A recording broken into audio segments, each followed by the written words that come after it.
Welcome back. ये है fourth video of fundamental of organic chemistry section C के अंदर।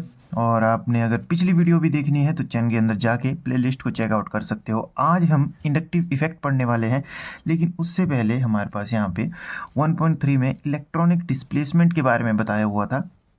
है कुछ नहीं, chemical reaction take place as a result of giving, taking and sharing electrons. और कुछ ऐसी प्रोसेसेस होती है जो इनको इन्फ्लुएंस करती है, गिविंग, टेकिंग या शेयरिंग ऑफ इलेक्ट्रॉन्स को। उन्हीं प्रोसेसेस को हम पढ़ने वाले हैं। जैसे सबसे पहली इंडक्टिव इफेक्ट है, इसके बाद इलेक्ट्रोमेरिक इफेक्ट है, इसको भी हम पढ़ेंगे। लेकिन सबसे पहले शुरू करते हैं इंडक्टिव इफेक्ट से। This is the shifting of electric charge with in a molecule arising out from a covalent bond. क्या मतलब है इसका, एग्जाम्पल से समझते हैं। जैसे यहाँ पे हमारे पास एक स्ट्रेट चेन है जिसके एंड में एक क्लोरीन का एटम लगा हुआ है। यहाँ पे इन कार्बन्स को हमने नंबरिंग दे रखी है 1 2 3 4। अब आपको पता है कि जो क्लोरीन है इसके पास ये जो है इलेक्ट्रोनेगेटिव है। इलेक्ट्रोनेगेटिव के चलते इसके ऊपर डेल्टा नेगेटिव आ जाएगा और इधर से ये चार्ज को अपनी तरफ खींचेगा। इसने यहाँ पे खींचना शुरू कर दिया। इसके लिए मैंने यहाँ पे एक अच्छे तरीके से दिखाया हुआ है। ये देखिए, यहाँ पे 3 एरो लगे हुए हैं, यानी कि स्ट्रेंथ इसकी खींचने की ज़्यादा है इस पोजीशन पे। और ये कौन सा है, कार्बन 1। कार्बन 2 के ऊपर भी ये ऐसा ही इफेक्ट डालेगा कार्बन 1 के द्वारा, क्योंकि इसके ऊपर पॉजिटिव चार्ज है तो ये भी खींचने का प्रयास करेगा। और ये जो पॉजिटिव चार्ज है फिर इसके ऊपर ट्रांसफ़र हो जाएगा, क्योंकि इसने इससे जो इलेक्ट्रिक चार्ज है या इलेक्ट्रिक क्लाउड है वो अपनी तरफ खींचना शुरू कर दिया। जो क्लोरीन है वो इलेक्ट्रोनेगेटिव होता है, उसके चलते यहाँ पे डेल्टा नेगेटिव होगा। वो क्या करेगा, अपनी तरफ इलेक्ट्रिक चार्ज को खींचेगा। जब यहाँ पे डेफिशिएंसी पड़ेगी, यानी कि होता क्या है, इनके पास इलेक्ट्रॉन चार्ज होता है जो कि नेगेटिव होता है, अगर वो घटेगा तो यहाँ पे डेल्टा पॉजिटिव बनेगा। अब इसका घटाव जो है वो इसके ऊपर भी इफेक्ट करेगा। ये वाला भी इधर को अपना इलेक्ट्रिक चार्ज देगा क्योंकि ये तो खींच रहा है। फिर जो सेकंड वाला है C2 भी C3 के ऊपर कहीं ना कहीं थोड़ा सा इफेक्ट शो करेगा, क्योंकि इसके ऊपर भी डेल्टा पॉजिटिव है ना, तो इसको भी फिल करने के लिए ये पीछे से इलेक्ट्रिक चार्ज को खींचेगा। तो आप देख सकते हो कि कैसे एक एटम ने इस चेन के ऊपर इफेक्ट डाला, जिसके चलते यहाँ पे चार्ज ऊपर नीचे हुआ।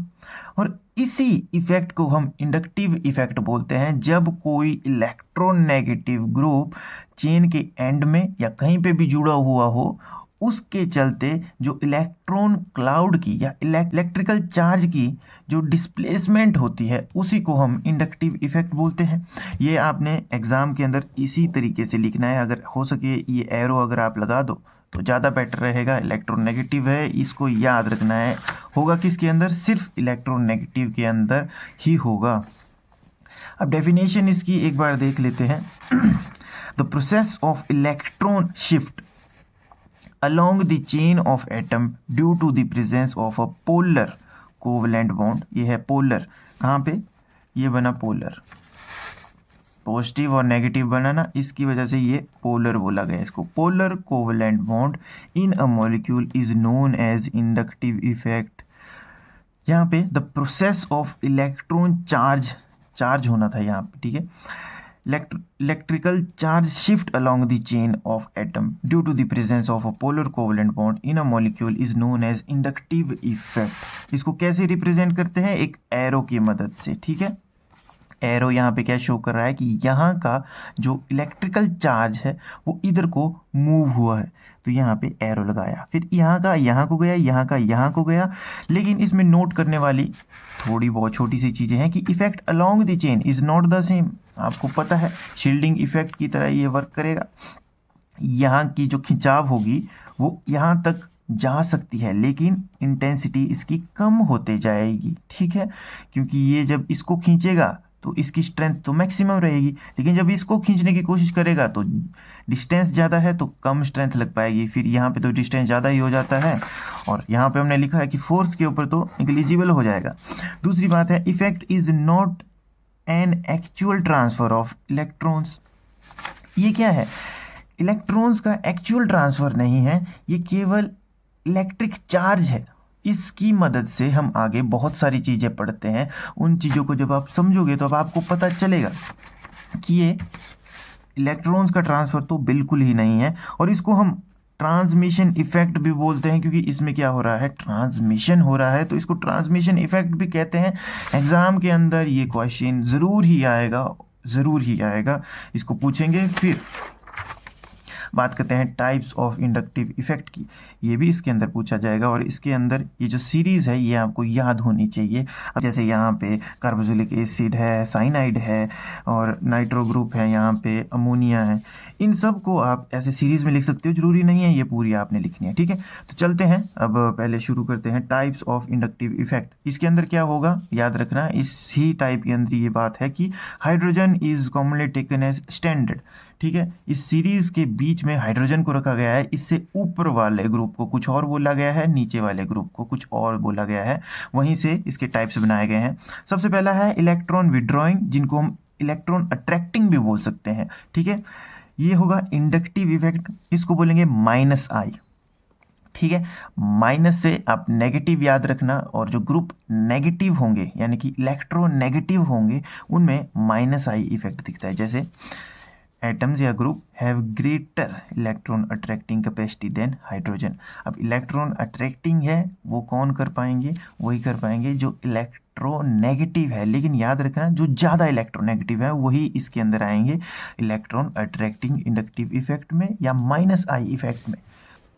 अब बात करते हैं सेकेंड टाइप की, जो कि है प्लस आई इफेक्ट, जिसको बोलते हैं हम इलेक्ट्रॉन रिपेलिंग या इलेक्ट्रॉन रिलीजिंग। ये कैसे होगा, प्लस से आपने याद रखना है इलेक्ट्रोपॉजिटिव करैक्टर इनके अंदर प्रेजेंट होते हैं, यानी कि इलेक्ट्रॉन को देने का रखेंगे, मतलब इलेक्ट्रॉन रिच ये होते हैं, ठीक है। जैसे एटम्स या group which have lesser electron attracting capacity than hydrogen, ठीक है। हाइड्रोजन से कम इलेक्ट्रॉन अट्रैक्टिंग होगी तो जाहिर सी बात है वो इलेक्ट्रोपॉजिटिव करैक्टर भी उनके अंदर होंगे। जो सबसे इंपॉर्टेंट ग्रुप है वो है अल्काइल ग्रुप, ट्रिपल बॉन्ड वाला नहीं, सिंगल बॉन्ड वाला, जिसके अंदर एक हाइड्रोजन कम होती है, वो अल्काइल ग्रुप। सीरीज के अंदर चेकआउट करोगे तो यहाँ पे अल्काइल ग्रुप बहुत ज़्यादा है।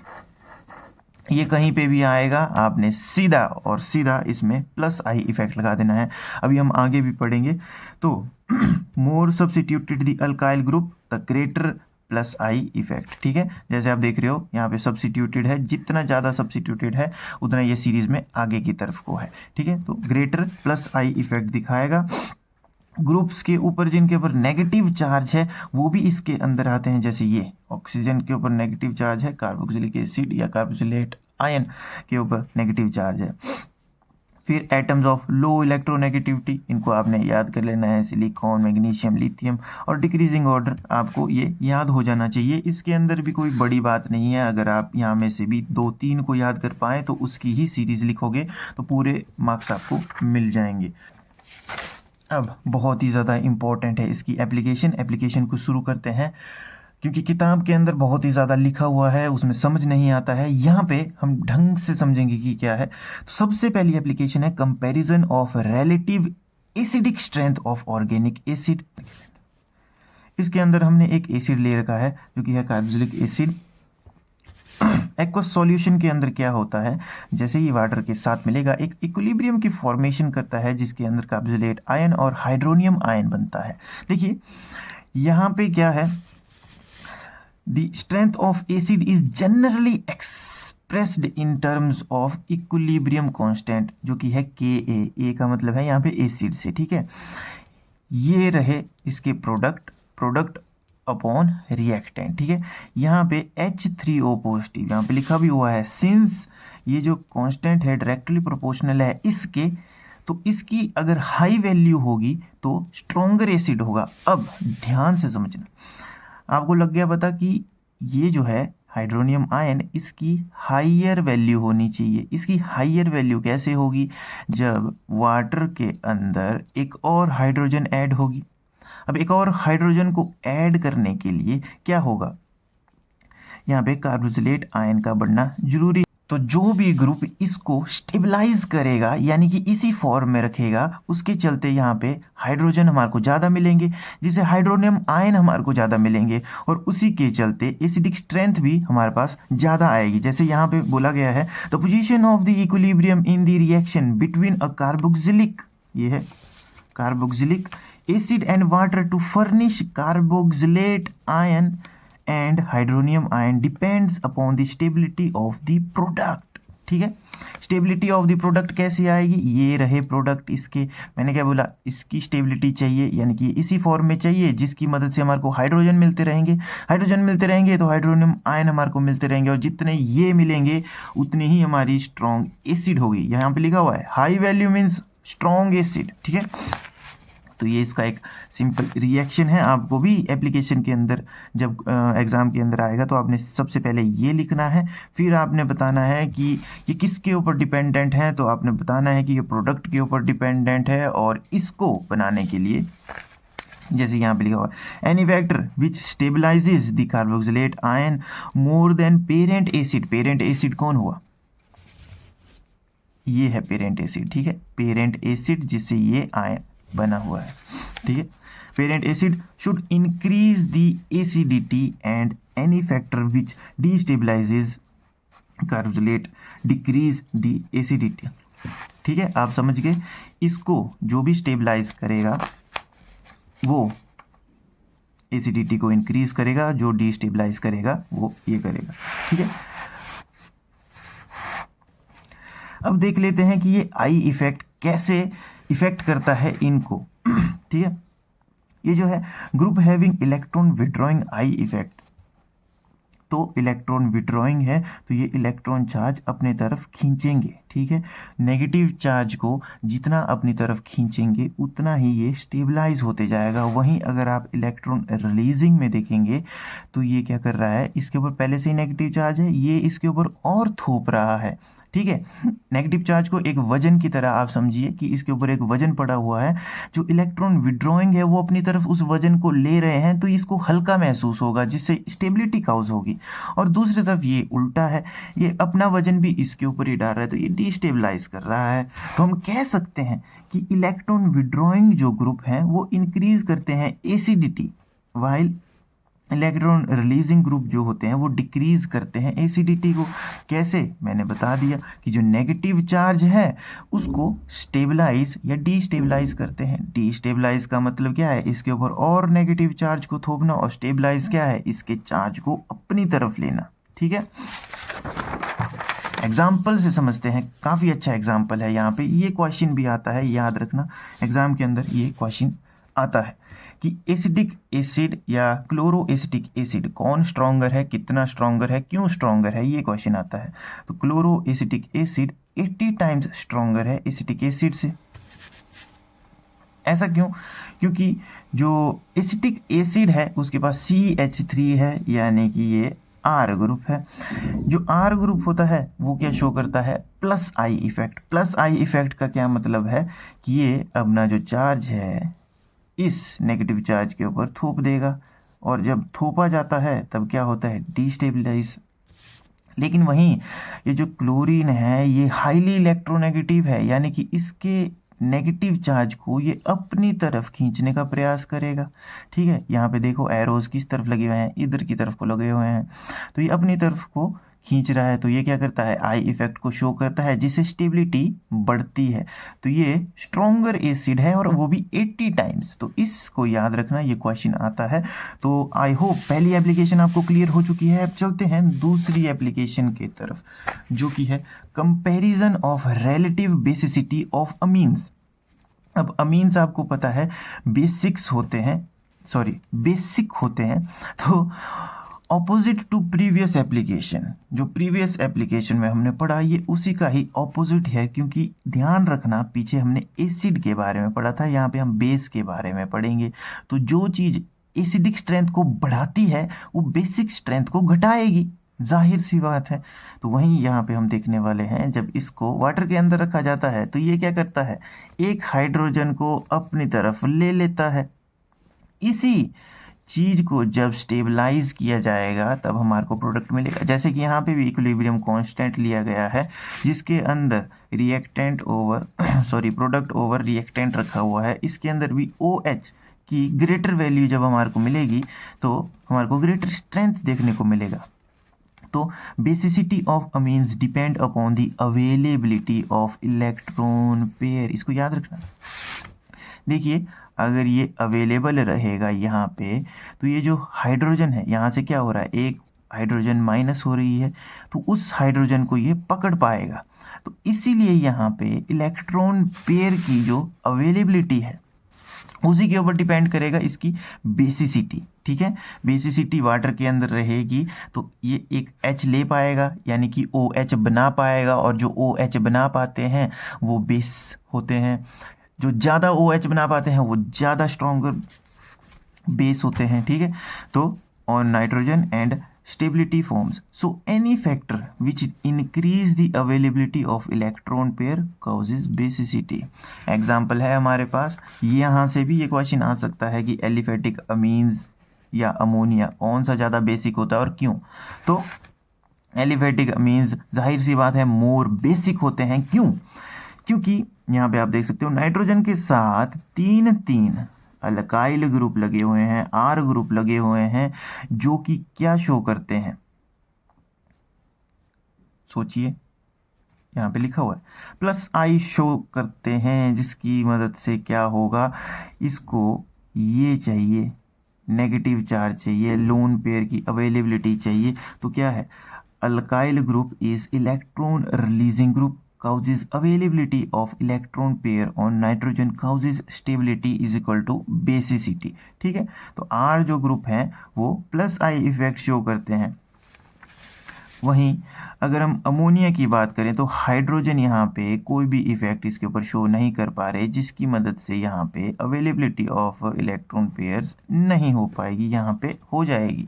तो उसी के चलते इन ओनली इंडक्टिव इफेक्ट के टर्म्स में हम ये कह सकते हैं कि जो टर्शरी है वो सबसे ज़्यादा स्टेबलाइज होगी, यानी कि सबसे ज़्यादा बेसिक होगी, सेकेंडरी भी उससे कम और प्राइमरी सबसे कम। लेकिन कुछ अदर फैक्टर्स भी होते हैं, लेकिन अगर इंडक्टिव इफेक्ट के अंदर इसको देखेंगे तो जो टर्शरी है वो ही सबसे ज़्यादा बेसिक होगी।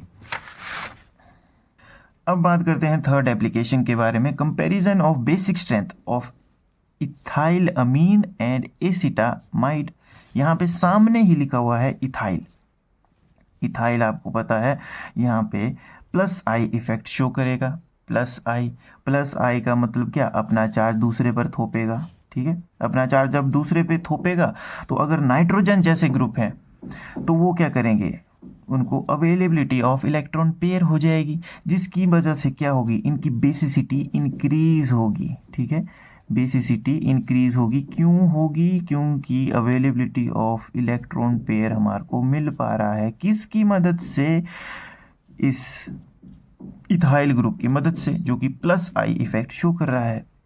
अगर हम दूसरी तरफ देखें एसिटामाइड भी, तो यहाँ पे हल्की सी चीज़ है कि ऑक्सीजन ज़्यादा इलेक्ट्रोनेगेटिव है, तो नाइट्रोजन के जो लोन पेयर होंगे वो उसने पकड़ लिए ऊपर, और इसके ऊपर क्या आ गया, पॉजिटिव चार्ज आ गया। तो यहाँ पे due to resonance reduced electron density is seen. यहाँ पे रिड्यूस्ड इलेक्ट्रॉन डेंसिटी है तो क्या होगा, लेस बेसिक। ठीक है, तो ये अगर आपको क्वेश्चन भी आ सकता है, एप्लीकेशन आएगी तो अब आप आराम से इसको कर पाएंगे। होपफुली आपको दूसरी और तीसरी भी समझ आई होगी। कोई क्वेश्चन होगा तो नीचे पूछ लेना। अब आता है इम्पोर्टेंट, ये बुक के अंदर नहीं है, बुक में मतलब आपको पीछे देखना पड़ेगा। यहाँ पे मैं आपको एक साथ ही बता देता हूँ, comparison of relative stabilities of species such as carbocation, carbanion. ठीक है, सबसे पहले हम कार्बोकटायन को पकड़ते हैं, कार्बन जिसके पास एक पॉजिटिव चार्ज होगा। यहाँ पे स्टेबिलिटी ऑर्डर है कि किस तरीके से +I इफेक्ट, ठीक है, +I इफेक्ट कैसे इसको इफेक्ट करेगा। तो यहाँ पे आप देख सकते हो R ग्रुप है, R ग्रुप हमने कहाँ पे देखे थे, CH3 ग्रुप हमने कहाँ पे देखे थे, +I में देखे थे। तो +I में क्या होता है, ये अपना इलेक्ट्रॉन चार्ज जो है इस कार्बन के ऊपर डालने का प्रयास करेंगे। तो जितने ज़्यादा होंगे उतना ये जो चार्ज है इसका डिस्पर्जल होगा।